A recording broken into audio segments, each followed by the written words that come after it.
On your cloud-first journey, you may discover that cloud storage can fall short for storage-intensive applications. You may hit storage bottlenecks, then find the high-performance options are too expensive, and they won't scale to meet your business growth. Or they don't have the replication, snapshots, or other data services you need. That's where Lightbits on Microsoft Azure comes in.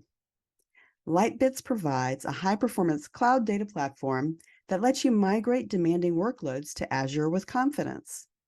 No performance bottlenecks, no expensive overprovisioned storage, and better data protection and higher availability.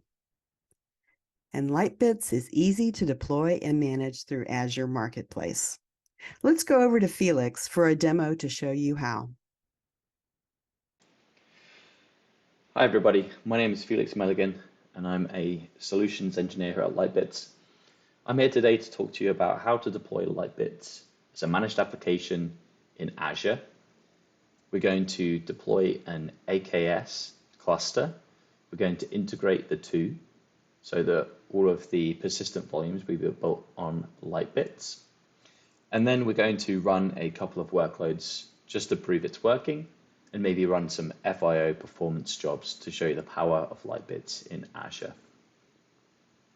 So the first thing we need to do is we need to log into Azure. I've already done this.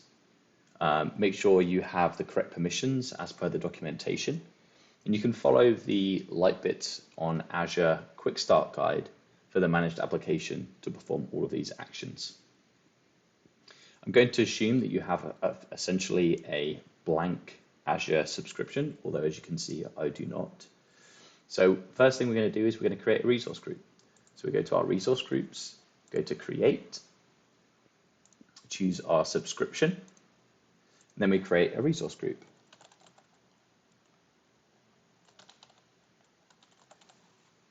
Choose our region. I'm going to use East US today. And then we can give it some tags. Let's review and create, and then create the resource group. Now that we have our resource group, you can see mine is here. We can do the first step, which is creating an SSH key. So let's go to SSH keys. Click create. Choose our subscription. Choose the resource group we just created. Name the SSH key. We're going to generate a new pair, give some tags if you require, and then create that pair. Once the pair has been created in Azure, it's going to give the option to download the private key and create the resource. We're going to click that. So it's going to download the private key for us. I'm going to then save it, and we're going to be good to go. Second thing we're going to do is we're going to create a VPC. So we go to, second thing we're going to do is create a VNet. So let's go to VNet, Virtual Networks. Then we click create. Now you can already have all of this prepared before you deploy the Lightbits managed application. If you already have a virtual network which has been created for you, which we'll be using for data, that's fine. I'm going to create it today just to show the process. So choose our subscription, choose the resource group again that we just created. Choose our virtual network name.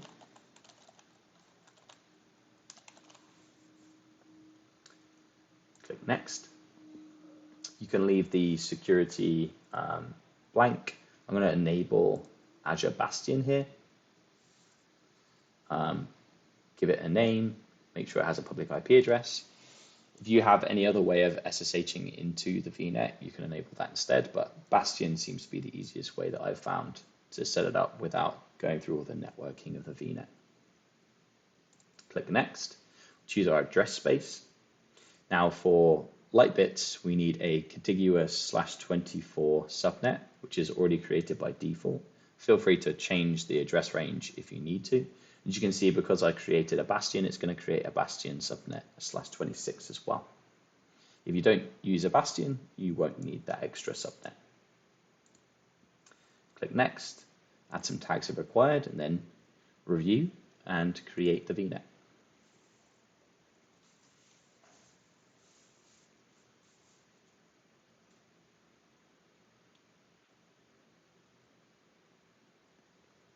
Now we go back to our resource group.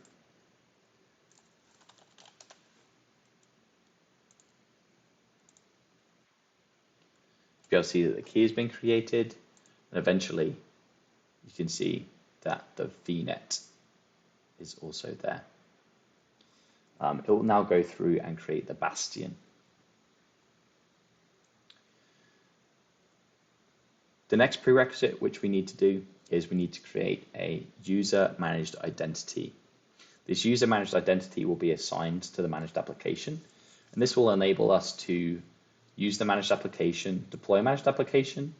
As part of the managed application, we'll deploy a load balancer. Because that load balancer and the managed application resources will be in a second resource group, a managed resource group, the managed application needs permissions to make modifications on this VNet. Because they're in different resource groups, we need to create a user managed identity so that the managed application has the permissions required to edit that VNet. So I'm going to put in managed identity, select managed identities. We're going to create a managed identity, choose our subscription, choose the resource group we just created, choose the region, and then give it a name.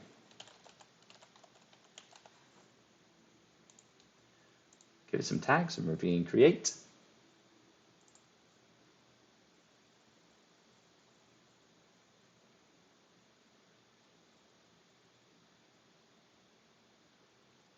We'll go back to our resource group.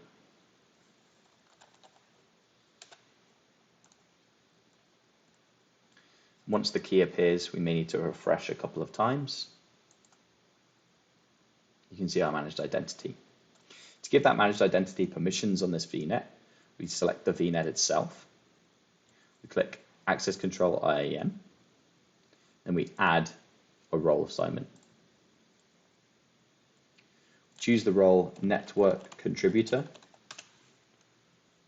Search for that in the search bar.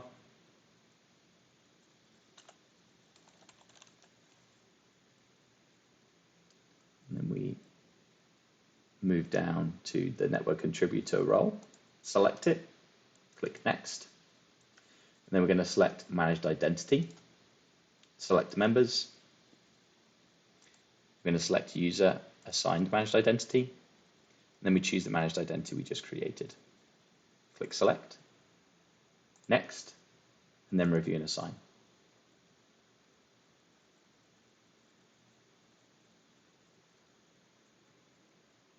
Go back to our resource group. And now we can deploy the Lightbits managed application. To deploy the Lightbits managed application, go to the marketplace, search for Lightbits in the search bar, click Create, Lightbits Cluster 341.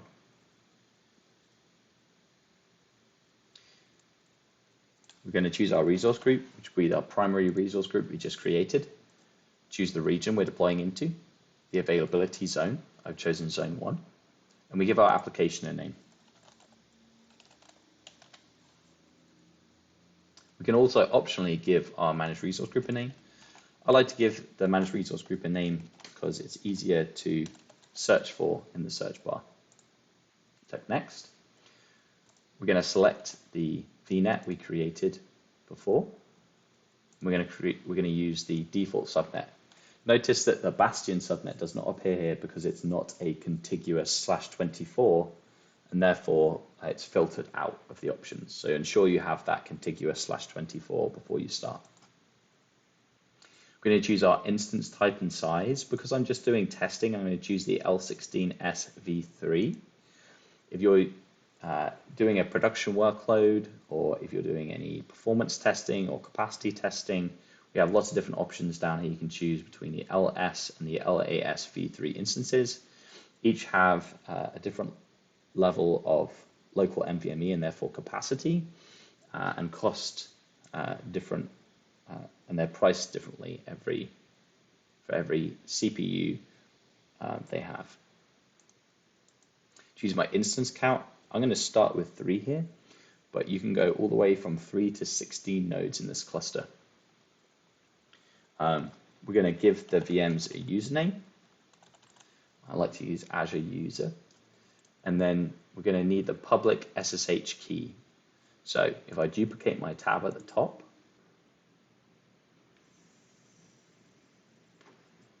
I go to my resource group, and I click on my SSH key. I can just copy the public key from here, and then paste it into this text box. I'm now going to add the user managed identity, which I just created. So click add, choose my subscription, and then I'm going to choose my managed identity. Click add. You can see it's been assigned to this managed application. Click next. And I can give my resources a prefix. You'll see the resources we create after deployment. I like to prepend them with some kind of string so that I can search for them easy and I know which deployment they're part of as well. As you can see, this is going to create a network security group for the managed application with the default settings. Click next or review and create. Scroll down. You'll need to check this box here. This box states that because we're using a managed application, Lightbits will have access to resources in the managed application resource group based on support and monitoring requirements. You can see the review page based on the selections we chose before, and then click create. The create will initialize a deployment of the managed application, and we're going to monitor this deployment in 2 separate ways. First is we're going to look at the deployment page. We can refresh this page every now and again to see the status of the deployment. We can also go back to our resource group and we can refresh this and see where we're at. The other thing we're going to do is we're going to go to resource groups. We're going to plug in a resource group name, and we can plug in also the resource group name of our managed application that we chose in the deployment.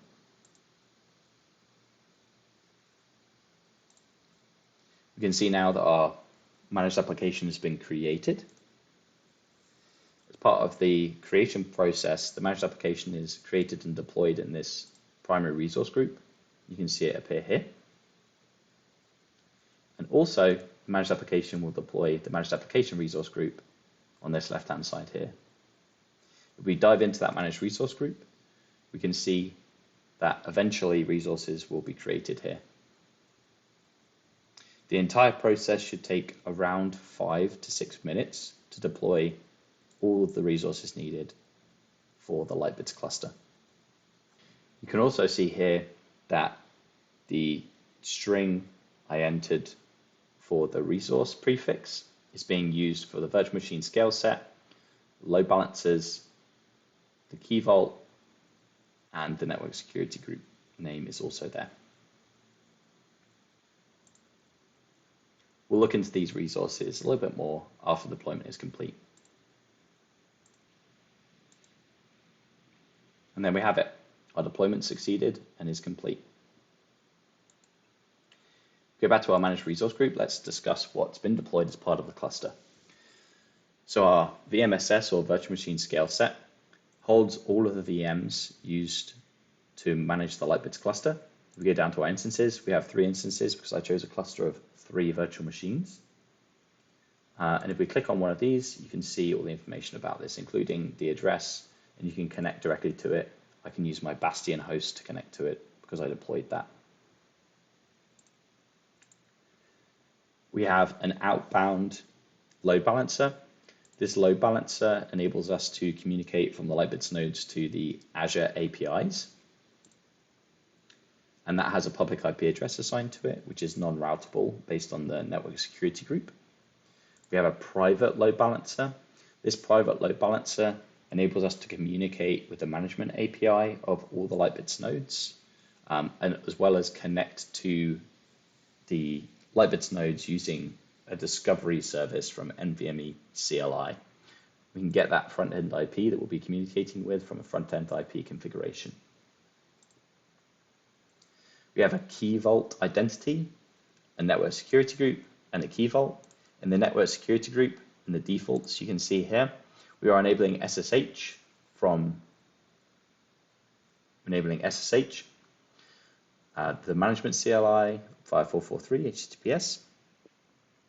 We have etcd communication, an exporter for exporting to Prometheus and therefore Grafana. We have our Duras Light port for Lightbits communication, replicator port for replicating traffic, and then we have an outbound rule for backing up, which will come soon. And then we have a key vault. In this key vault contains our Java Web Token, which we use to authenticate with the Lightbits cluster. We will cover this later on once we set up the Kubernetes cluster. Now that Lightbits has been deployed, let's deploy our Kubernetes cluster. In the search bar, search for Kubernetes. Click Create Kubernetes cluster. Select our subscription and our previously created resource group. I'm going to choose dev test because this is a demo environment. Give a name.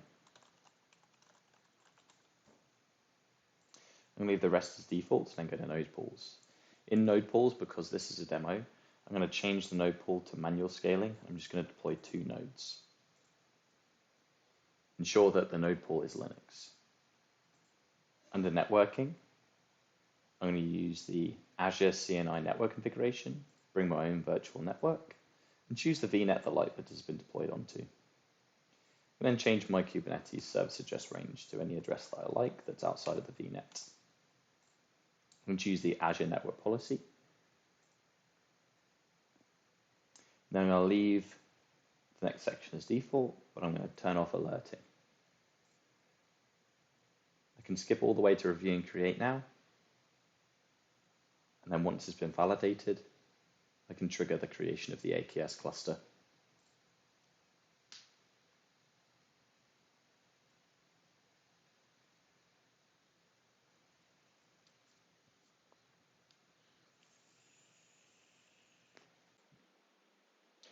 Now that we have our K8s cluster up and running, let's configure access to the K8s cluster, build some workloads after installing the Lightbits CSI plugin. For this, I'm going to be using the Azure CLI. To get access to the cluster, you need to use K8s get credentials, enter the subscription name,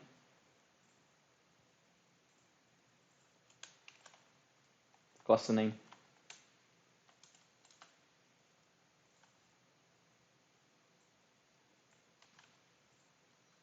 and the resource group name.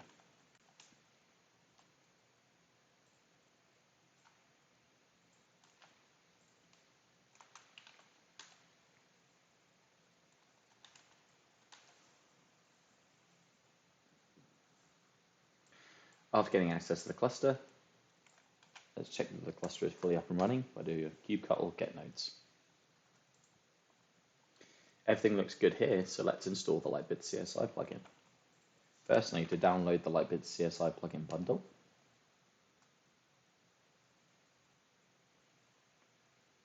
I'll then extract the bundle.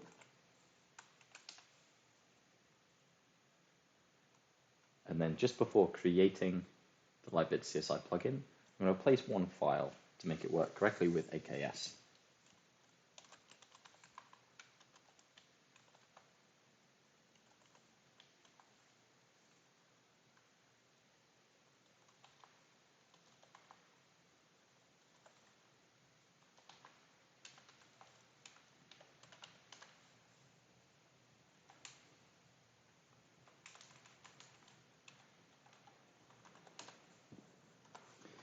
In this file, I'm going to paste the contents of the LB CSI plugin configuration file,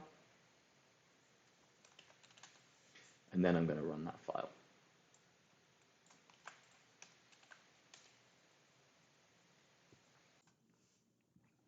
After waiting a few minutes, let's check on the state of the Lightbits CSI plugin components. As you can see, everything's ready, up and running. We have our controller and all the pods are running correctly on the nodes. From here, what we need to do is we need to finish setting up the Lightbits CSI plugin by creating the storage class and secret used to connect to the Lightbits cluster. For this, we need to go to the managed resource group of the Lightbits application.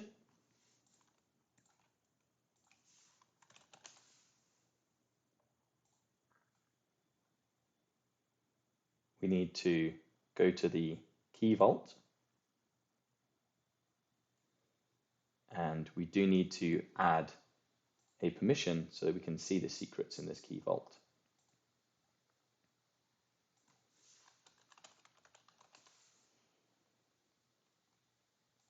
I'm going to add the secrets user. I'm going to add myself as a secrets user.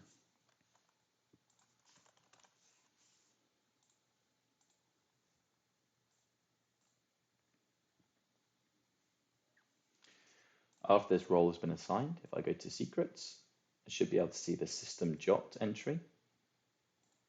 And if I click on the system jot, I can copy the secret value. I go back to my Azure CLI and I'll paste the secrets value in here to export it. Then I'll convert this into base 64, ready for the Kubernetes secret. I'll copy this so I can paste it into the secrets class. So let's open up the example.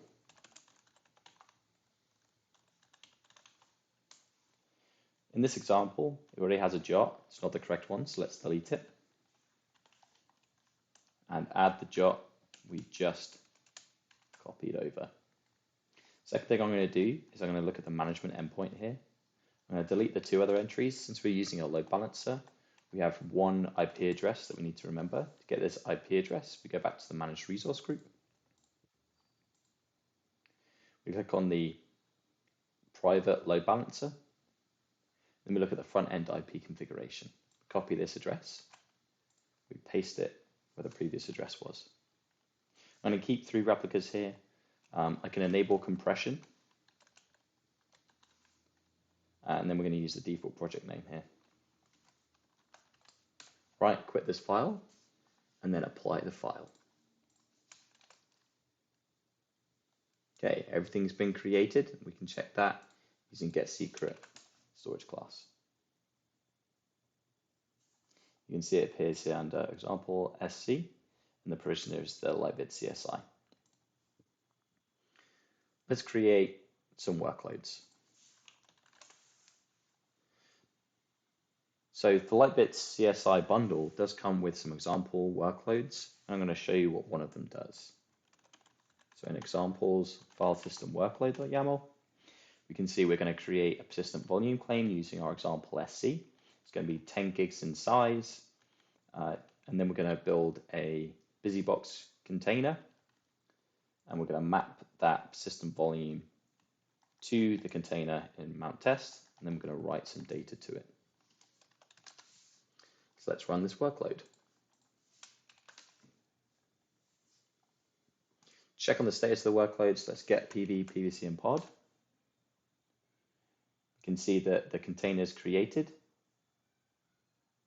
The persistent volume claim has been created, and the persistent volume is there. And then we're just waiting for the container to be fully up and running. As you can see, the container is now fully up and running. Let's exec into this container and check the mount point.